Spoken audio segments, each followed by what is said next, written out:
Prédication du 32e dimanche du temps ordinaire de l'année C. La question des Sadducéens à Jésus nous semble artificielle aujourd'hui.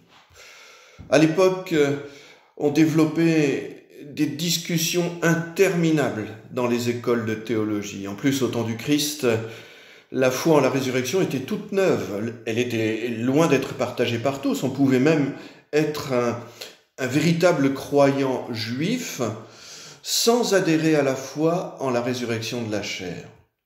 Eh bien, c'était le cas des Sadducéens. Pour justifier leur refus d'une telle croyance, ils cherchent à démontrer qu'elle conduit à des situations ridicules. Dans leur question, les Sadducéens font le lien entre le mariage et la reproduction. La femme avait épousé tous ses beaux-frères parce qu'elle n'avait pas pu être mère. Alors, si les 7 maris ressuscitent, cette femme aura 7 maris en même temps. L'erreur des Sadducéens, c'est de parler de la résurrection comme de la stricte continuation de l'ici-bas.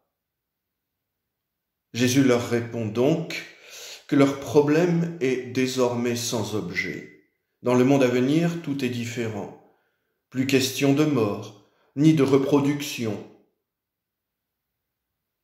L'attitude des Sadducéens, cette attitude erronée, peut encore exister sous une autre forme que j'ai rencontrée dans mon sacerdoce.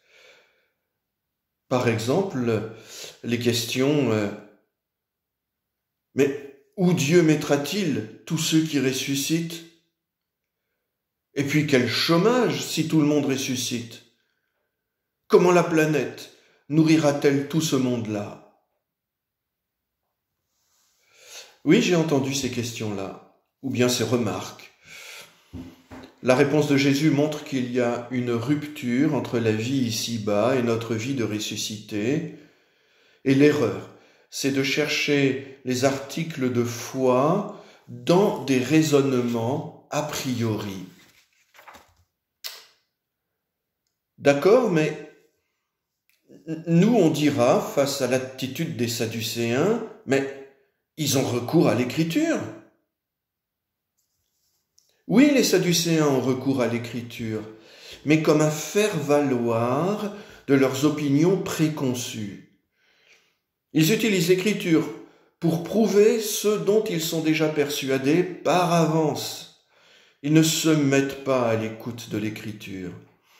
Ils la citent, mais sans la scruter vraiment. J'ai déjà rencontré cela dans mon ministère. Une personne qui voulait croire davantage à la réincarnation qu'à la résurrection cherchait des versets dans la Bible qui pouvaient étayer sa théorie. Jésus, lui, prend appui sur l'écriture, mais il le fait en vrai contemplatif. Il laisse jaillir de l'écriture la révélation qu'elle apporte sur Dieu. Il n'impose pas ses idées à l'écriture.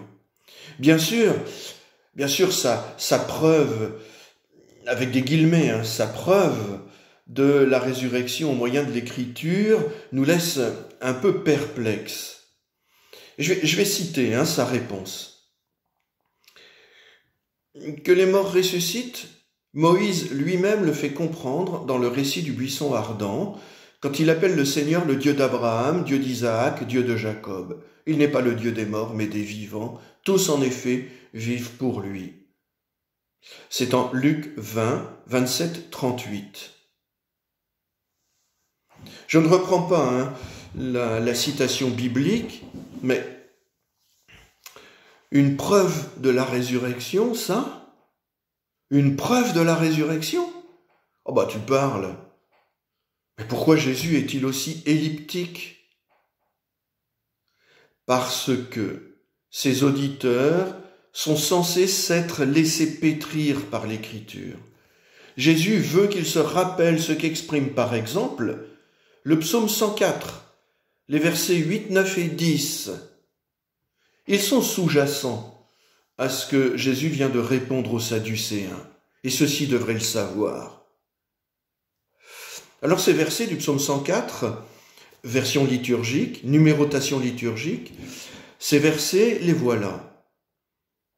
Il s'est toujours souvenu de son alliance, parole édictée pour 1000 générations, promesse faite à Abraham, garantie par serment à Isaac, érigée en loi avec Jacob, alliance éternelle pour Israël. Fin de citation, c'est le psaume 104, les versets 8, 9 et 10. Qu'est-ce que ça veut dire? Déjà, ces versets sont en arrière-plan de la réponse de Jésus aux Sadducéens. Et ceux-ci devraient connaître ces versets qui synthétisent toute une pensée, puisqu'un psaume est une prière qui synthétise une expérience, une pensée globale.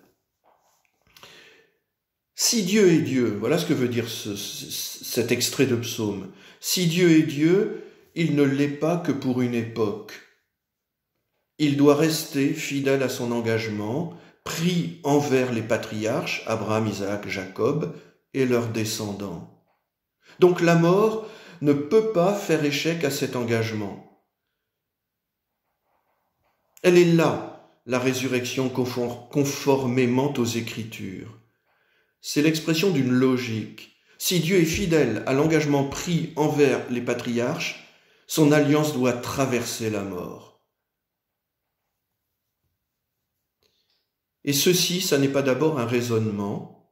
Il y a peut-être un aspect de raisonnement, mais c'est d'abord une révélation. Elle a lieu quand on scrute l'Écriture dans l'Esprit Saint comme Jésus le fait.